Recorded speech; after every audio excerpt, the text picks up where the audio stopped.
touch the sound of silence. And in the naked light I saw 10,000 people maybe.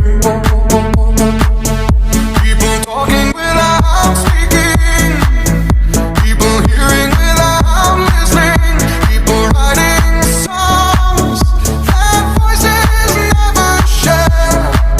And no one dared disturb the sound of silence. Fool said, you do not know. Silence like a cancer grows.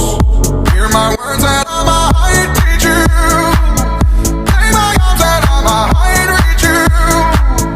But my words, like silent raindrops, fell and echoed in the wells of silence.